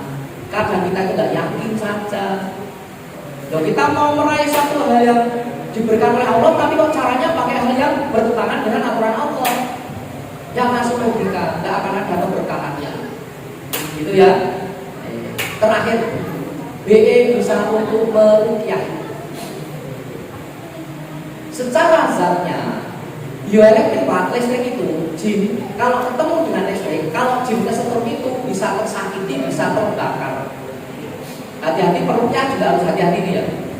BE tidak bisa membunuh jin. Peruqyah hati-hati. Ayat Al-Quran tidak bisa membunuh jin. Daun bidara tidak bisa membunuh jin. Yang bisa membunuh jin adalah Allah.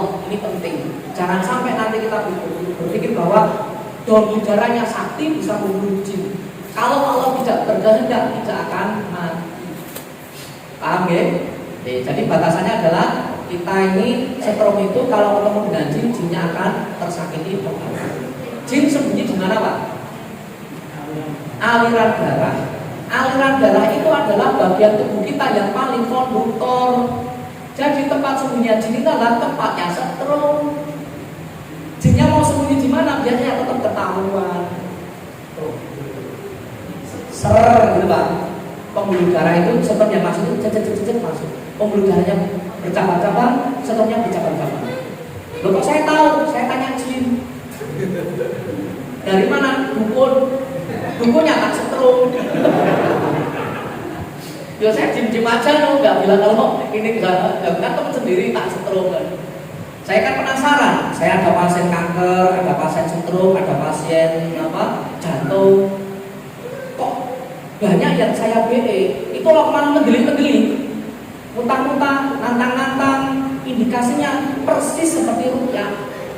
Penasaran Pak? Ya saya pengen tahu. Makanya ada dukun tak setrum. Dukunnya itu dia bisa komunikasi dengan jin yang ada di dalam tubuhnya. Tak setrum baru kecil pegang aja jatuh sakit. Loh kok sakit? Katanya si jin itu ketika BE ser itu Pak, itu ada seperti dikejar-kejar cambuk petir. Jadi kayak dikejar-kejar cemeti Amarasuli. Tahu cemeti Amarasuli?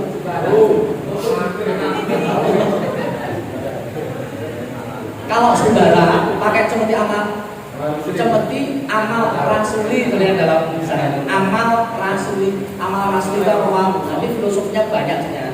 Amal rasuli.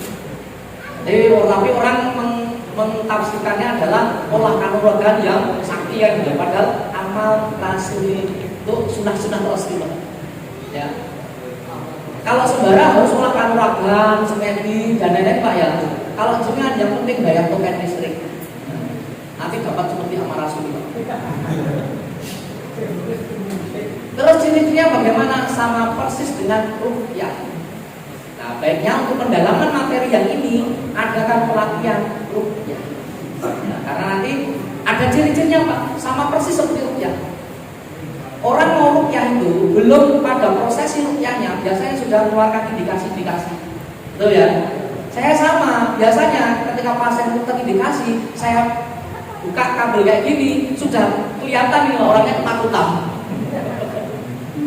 Bahkan dalam pelatihan seperti ini, saya bahas ini bahwa jin bisa terbakar dengan setrum. Itu biasanya ada juga yang kemudian kelihatan kalau memang ada terindikasi. Ada yang gerak-gerak tremor, ada yang tidak bisa fokus, ada yang berat gitu ada. Bahkan ada yang keluar lari Pak. Pelatihan season itu ya.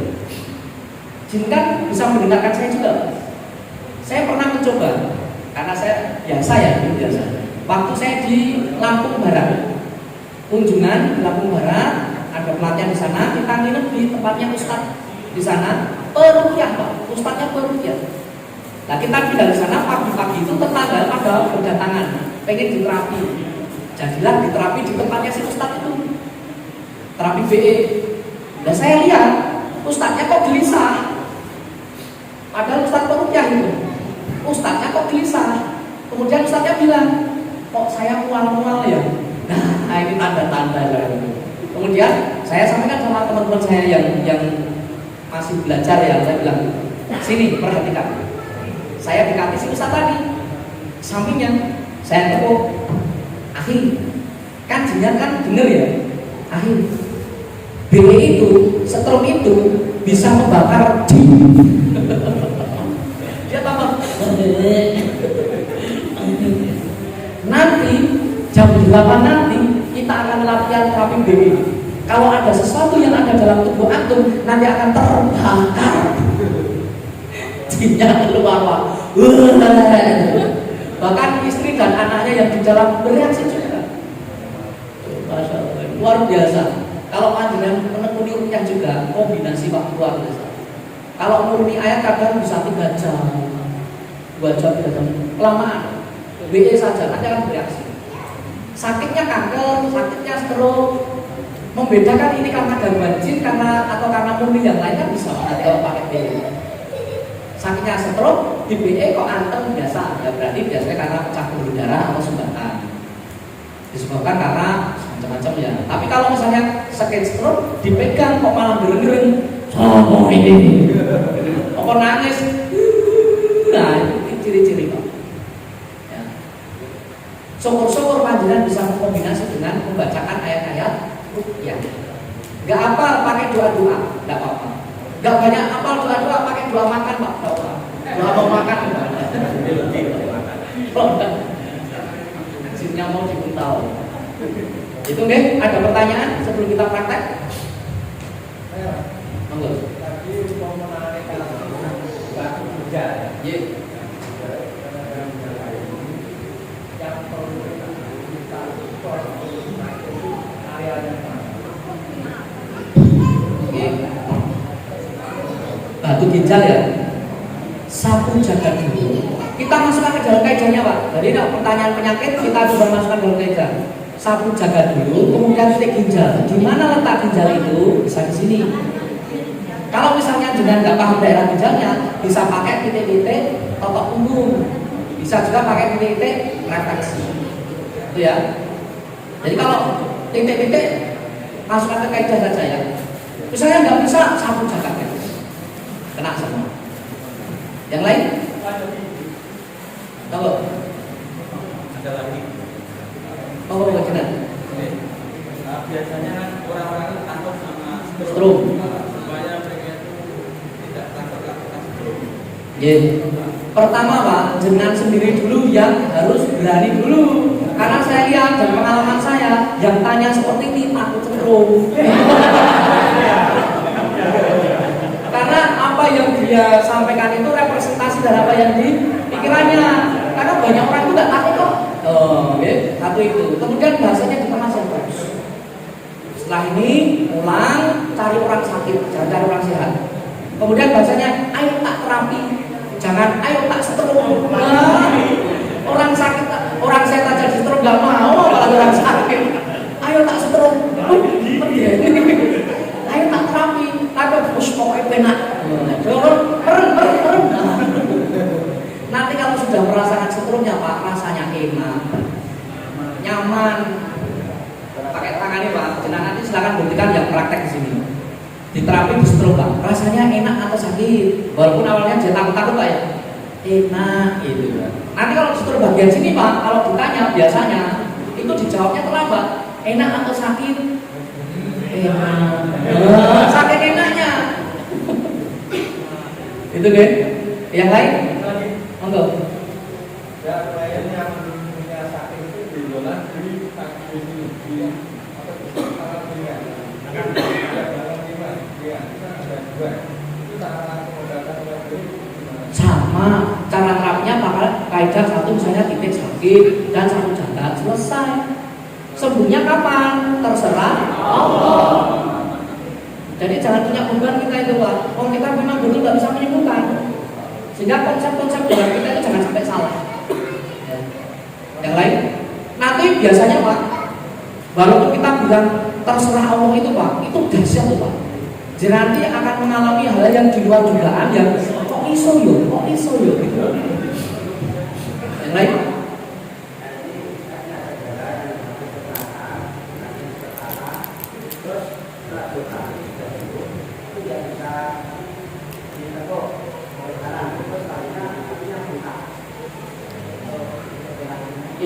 Berarti di kakinya Pak sampai sini, udah dulu aja. Nanti biasanya dari yang membuka itu mulai kempes. Tapi minimal terapi rata-rata 1 jam ya. Jangan 15 menit, 1 jam rata-rata. Terus semakin sering semakin bagus. Sehingga kalau panjenengan ingin membantu keluarganya dia dari biar terapi setiap hari. Nanti terapisnya itu akan berkala Pak, mungkin seminggu atau seminggu sekali atau 2 kali tetap dipandu Pak, pengalaman kita itu. Jenengan punya pasien kanker stadium 4. Karena jenengan pertimbangkan kalau undang saya ini tiap hari kan nggak mungkin, keluarganya ajari biar terapi setiap hari. Nanti kita tetap dipanggil loh. Oke. Yang lain? Jadi saya ada klien itu masih bank. Itu Aman. Orang yang dipen bagaimana aman? Pen itu disentuh juga nggak terasa. Terasanya adalah pinggir-pinggir pen, karena pen nggak punya saraf-saraf, nggak punya sistem. Terasanya adalah pinggir-pinggirnya. Kalau nanti disetrum, kemudian rasanya cuma neng seperti itu Pak ya, normal. Tapi kalau disetrum, rasanya ada bagian tertentu pinggir pen yang cenut. Nah, bagian yang cenut itu adalah bagian yang sakit. Berarti yang diterapi di titik yang sakit, yang cenut itu. Kalau untuk terapi sakit batuk gimana? Nah, sama COVID sama ya. Batuk itu yang diserang apa? Organ pernapasan ya. Jangan ratakan organ pernapasan seluruh semua. Selesai. Pengalaman kami Pak, COVID itu cukup sebenarnya 3 kali yang terakhir dan alhamdulillah biasanya benar. Jenang berapa kali pasien baru? 2 kali ya. Saya 3 hari Pak. Saya kan pernah kena. Anak saya yang usia 1 tahun dan 4 tahun juga kena COVID. Tapi saya diem. Saya woro-woro nanti pertinya jadi klaster perti. Jadi saya merasakan persis sama, suaranya mulai hilang, kemudian bau sudah nggak mulai bau, lidahnya keras, merasakan semuanya 3 hari. Saya pulang dari Semarang, kemudian anak saya tertularan, dua-duanya yang kecil-kecil. Saya terapi sendiri, 3 hari membaik. Yang situ Belakang sentuh, depan sentuh, sini sentuh. Ya. Posisi terapi berdiri, duduk, berbaring ya. Nanti langsung praktek aja, ya langsung praktek.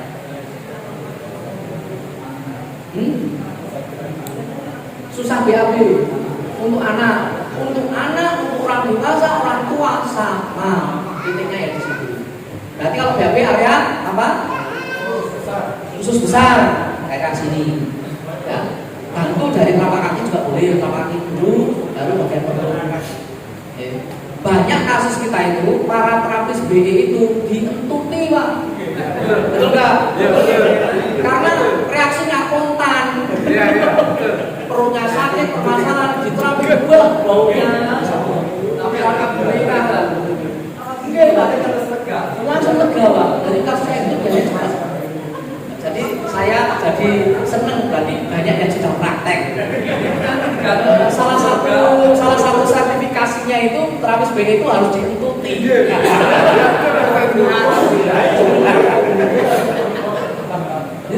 Betul Pak, nggak bisa BAB berapa hari. Hati-hati pakai masker. Itu langsung kan saat terapi. Dan kayak gitu baunya mantep.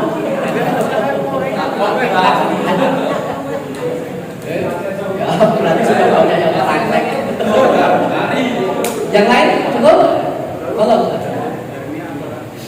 Hernia bisa nanti bawah perut, bawah pusar, tekan dikit. Karena kalau perut kan tebal ya, harus menyentuh dulu. Set, tekan dikit, angkat kaki, setrum besar. Terus nanti dibantu herbanya gamat atau apa ikan gabus untuk regenerasi sel sehingga robeknya itu bisa pulih. Kalau hanya sekitar membalikan tapi itu Pak yang bisa balikan nanti juga kotor lagi kan, betul kan? Kemudian bantu dengan gamat untuk regenerasi selnya. Cepat ya. Yang lain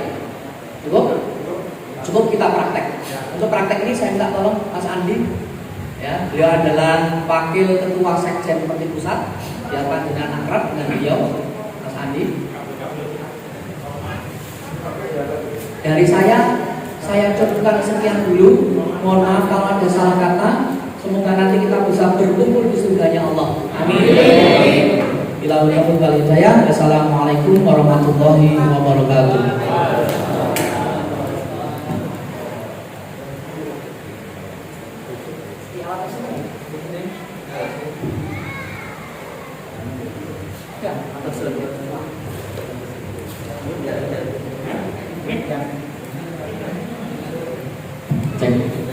Alhamdulillahirrahmanirrahim. Bagaimana Bapak Ibu?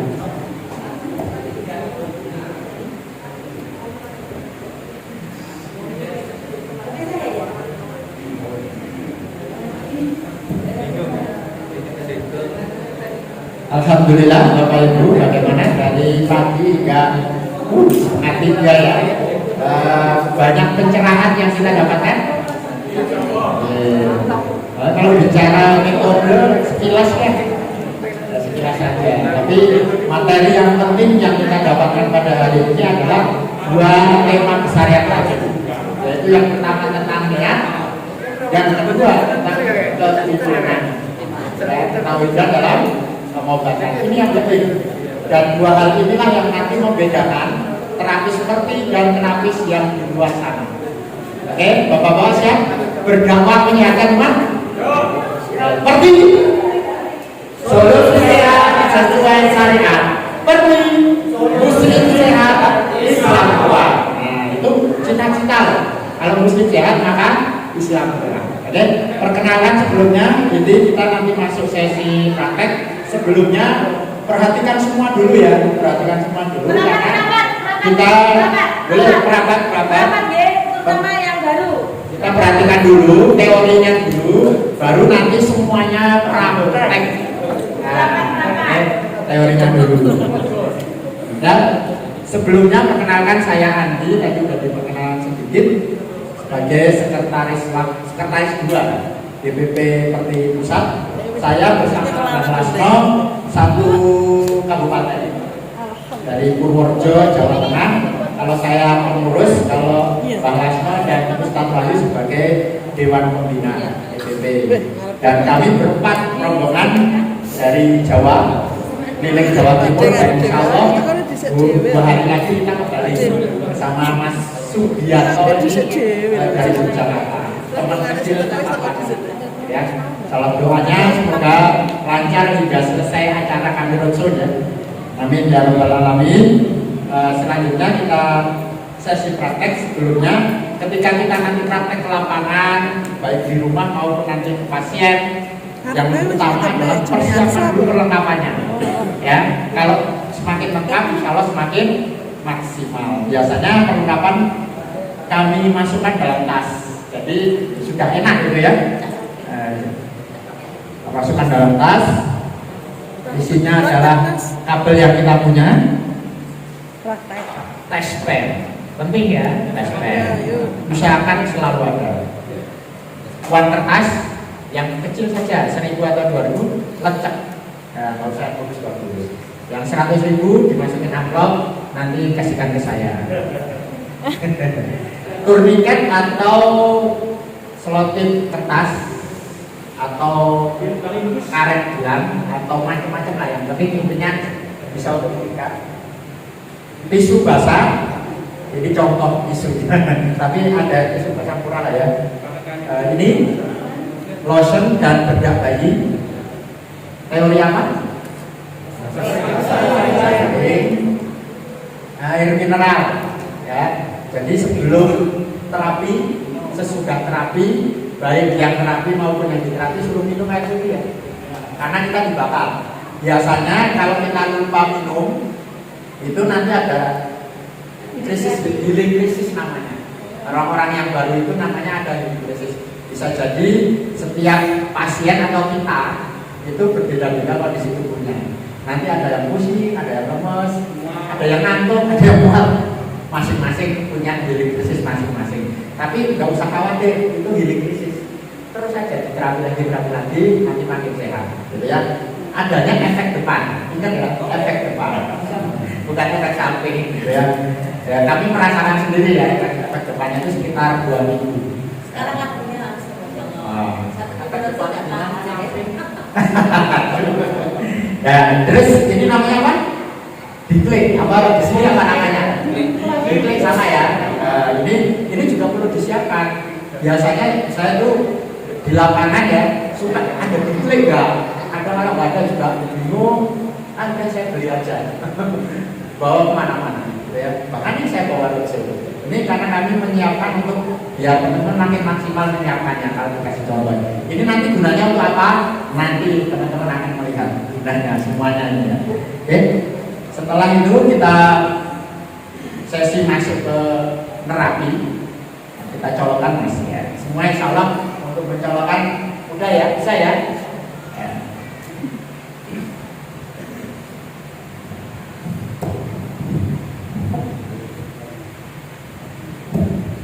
teman-teman yang baru, ininya masih pendek ya, segini biasanya. Silakan dirobek aja, gitu ya. Dirobek, dipanjangkan robekannya. Terus nanti ketika praktek bisa megangnya seperti ini. Kalau dipegang, terus dites, nah ini nyala, ini tidak, gitu ya. Nah, atau di bawah, ya, nyala atau tidak. Ya, yang nyala itu berarti yang ada aliran listriknya. Yang tidak, berarti tidak ada aliran, dipegang juga nggak nyetrum. Nah, ini jangan dipegang, ya. Nah, biasanya di lapangan itu bisa jadi nyala semua. Itu biasanya masalahnya ada di colokannya, bukan di alatnya. Tidak nyala dua-duanya. Nah, ya masalahnya bukan di alatnya biasanya ya. Jadi ganti colokannya. Bisa jadi dua-duanya nggak nyala.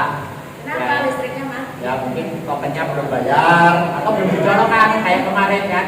Ayo nggak nyala sih Pak. Wah belum dicolokin. Ada lagi. Apa? Matinya ditutup. Belum Itu dijual. kok bisa? Oh iya. Saya kebalik gitu ya. Oh, Iya, balik. salah. Jadi yang ininya ya. Nah terus yang berikutnya ini tadi kita udah tahu ya positif ini ya. Nah ini warnanya kalau punya saya kuning ya. Kalau ibu ada yang hijau. Ini tidak bisa ditandain ya. Jadi positif. Nah ini apa gunanya? Ya karena nanti ketika di sana dibalik pasti. Oke langsung yang baru. Yang baru silakan. Yang sama sekali. Baru Pak, baru sama sekali belum ya. Belum pernah nyoba. Oke. Kita praktek. Yang punya alat, monggo bisa pegangan. Berdiri Pak. Ya, belum praktek dulu. Melihat dulu. Secara yang benar. Ini diinjak dulu. Pasiennya injak pakai tumit Pak. Tumit bebas boleh kanan boleh kiri. Karena ini belum ada aliran listriknya. Plek langsung aja. Nggak usah ragu-ragu ya. Waktu kan jam Ya pas tumit. Ya resistor kita, sikring kita adalah tumit. Nah, terus ini dikasih lambaran dulu uang. Bagi yang pemula misalkan saya dikasih lambaran uang itu yang sedikitnya, jadi tidak langsung. Karena kalau langsung itu kan ada panah-panah apinya ya, ada percikan api kalau di film kartun itu kan. Kalau lain uang apa? Bisa yang lain kanebo, bisa tisu basah. Tapi kalau kanebo tisu basah kan ada konduktornya air. Itu nanti lebih besar.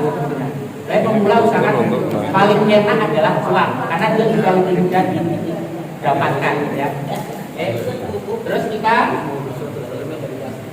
mudah-mudahan jangan langsung diinjek ya, jangan langsung diinjek. SOP-nya adalah pegang dulu. Ini yang karena nggak kelihatan boleh di sini. Nah, pegang dulu, boleh di beberapa bersentuhan langsung kulit, boleh salaman, boleh langsung sentuh sebelah mana, tapi itu teori tebal tipis. Jangan di daerah langsung tebal. Nah, nanti biasanya sentuhnya kan butuh besar kalau yang tebal, yang tipis-tipis. Intinya pegang dulu, terus kita mulai dengan basmalah, Bismillahirrahmanirrahim. Kita injek pelan-pelan.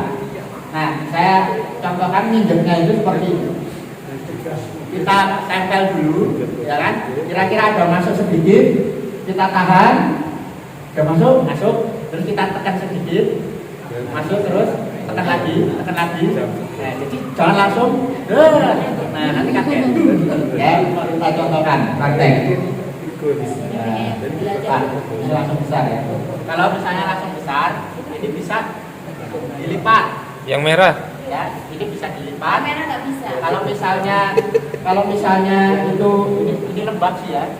Ini lembab. Ya, ini agak lembab ya.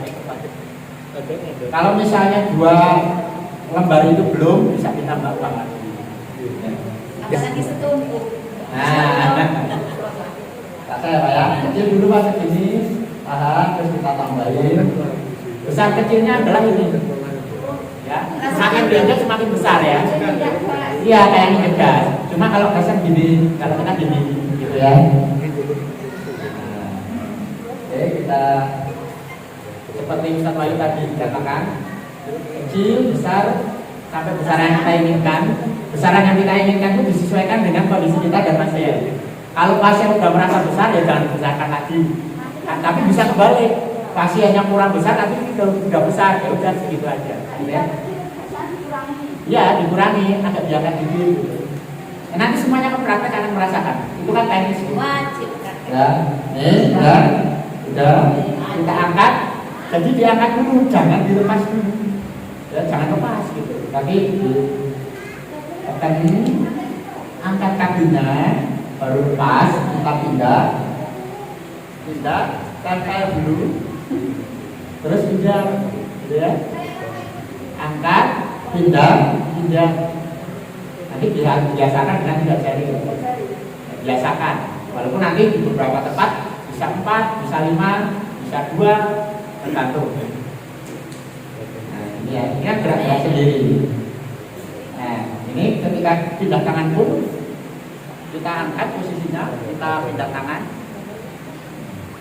Catatan jangan diurut, ya, jangan begini, dipanjel. Ini udah masuk. Terus kita gini, seret gitu ya. Ini tidak sesuai SOP sebenarnya. Ya, karena resikonya nanti ketika kita ininya nggak pas, bisa terbakar ini. Kan ini ada di sini tebal, di sini tipis. Ya kan, nanti pasien nggak nyaman. Terus yang kedua, panas ininya kalau dipanjel, ya, dipanjel, tubuhnya panas, bisa jadi nanti tegang otot. Nah, ya, seperti gini SOP-nya, selalu diangkat, angkat, tapi ya jangan gini terus. Jadi terlalu cepat gitu ya. Pecahan, angkat, ya gitu. Ya itu kaidah kaidah terapinya nanti itu sakit. Biasanya di lapangan sapu jagat dulu, titik sakit. Sapu jagat, titik sakit. Itu ya. Nah ini contoh ya. Sekarang ini saya balik langsung bisa terapi cepat. Sangat cepat banget bisa. Jangan diinjak dulu, pasien injak dulu. Ini pasiennya saya sekarang. Pegang dulu, injak. Bismillahirrahmanirrahim. Terus ulangi. Ya, makin ditekan makin besar. Oke, angkat. Lepas. Tempel. Nah, ini tangannya 2 ya. Angkat dulu tangannya. Nah, terus angkat. Nah. Kalau kebalik gimana? Saya apa ya? Angkat. Pindah tangannya sana. Terserah bebas. Kalau kebalik gimana? Angkat dulu baru lepas tangan. Itu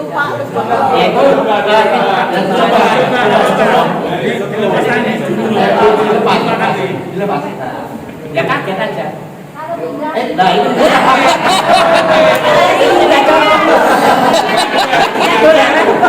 SOP.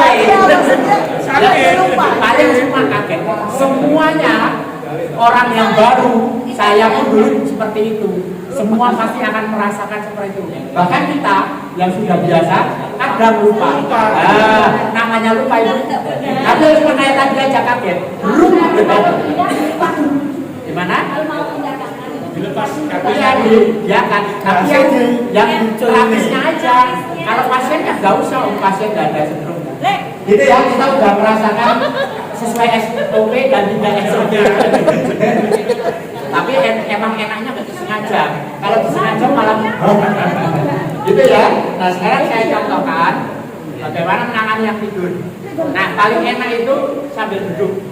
Kan nggak pegel, kalau ini kan lama-lama pegel begini. Nah ini saya kursi. Karena nggak ada kursi, saya langsung praktekkan yang tiduran aja. Nah teknisnya sama ya, antara duduk berdiri dan tidur itu teknisnya sama. Pegang tidur aja. Nah orang yang sakit biasanya tidurnya begini, jangan yang tengkurap kan. Nah inilah nanti gunanya dikling ya, sama gunanya iketan ya. Nah ini juga gunanya tisu basah. Karena tisu kering harus dibasahi ya. Kalau tisu basah kering harus dibasahi. Kalau dengan basah bedak, kakinya dibedaki dulu. ya. Ini agar kenapa di alas sendiri biar kaki ini nggak panas. Ya. Nah kalau ini paling enak ditaruh di sebelah sini. Ya. Kalau di sini lumayan nanti ada rasa. Kalau di sini enak dan ngikatnya pun enak. Ya. Ini diikat begini. Nah, kan elegan kalau pakai turniket ya. Nah, ini udah terikat. Kita duduk di blade. Kalau langsung gini, nah ini kan nggak enak ini posisi kita. Ya kan? Tapi kalau pakai blade enak. Gitu ya. Teknisnya sama. Ini udah siap. Kita pegang dulu, boleh tangan dulu. Nah, ini masuk. Perut. Kita pegang dulu. Set. Nah, ya kan? Nah, ini kan harus dibuka semua bisa. Paling enak buka bajunya sama pakai sarung. Tapi di ruang tertutup ya. Kalau di ruang terbuka pakai kaos saja nggak apa-apa. Kaos dalam gitu ya. Nah, nanti tinggal dipakai begini. Terus kalau pakai celana bisa pakai sarung. Disiapkan sarungnya. Ini pegang, kita seterus. Angkat, tidak, pegang. Ya ini kalau kita menangani orang yang tinggi berat, nggak bisa duduk, tidak bisa berdiri. Misalnya orang tua, orang stroke, orang stroke yang paling utama. Kamu jaga, terus bagian yang di sini. Karena begini ya kayak kita contohnya itu. Ya semuanya kita stroke. Sama, semuanya semua. Nanti bagian yang di sini. Bagian yang kalau stroke itu kan ada yang tangannya, ada yang kakinya, yang nah itu yang ada tawa di yang diskusi, yang nggak berfungsi. Nah itu juga nggak apa-apa. Saya kakinya, begitu ya. Iya. Wow. Ya kalau dengan bisa duduk, dengan bisa duduk, bisa berdiri. Kalau kesuduran ini kan kalau ya kita menangani kasus orang-orang yang nggak bisa.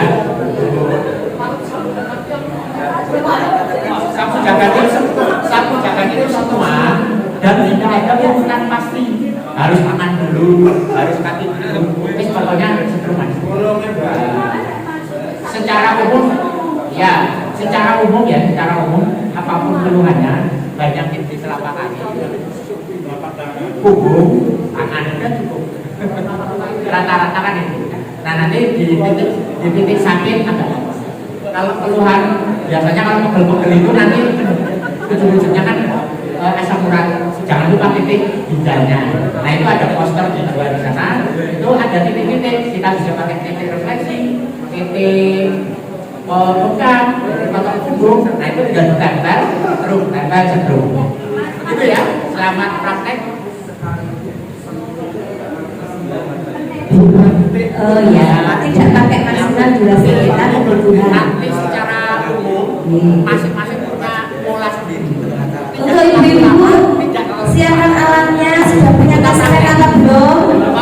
Di panitia ada Pak Bunda Chandra yang terhormat, bisa menunggu taspennya.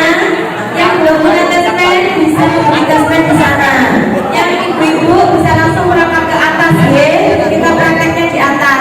Kita banyak bercerita di atas, ya. Insya Allah saya akan berikan level 1 dan 2 di atas. Ada pertanyaan? Kalau kayak pasiennya Ada, ya. tapi terapisnya nanya Kita selesaikan prakteknya hanya 15 menit. Kalau jam 3:04 sudah habis oke? Maka gunakan waktu semuanya untuk praktek. Untuk cepat, sudah berada alhamdulillah, bersyukurlah ya.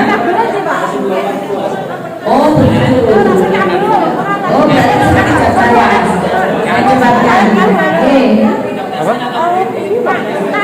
Yang belum punya taspen silakan ambil disediakan oleh panitia, hanya mengganti ongkos saja. Wajib praktek ya. Untuk yang sudah bisa mendampingi panitia dan pengurus DPD yang sudah bisa mendampingi, wajib praktek semua. Wajib. Kalau belum pernah mendampingi di atas ini, mendampingi di atas peserta memang sudah bisa. Jadi di atas, itu maksud saya.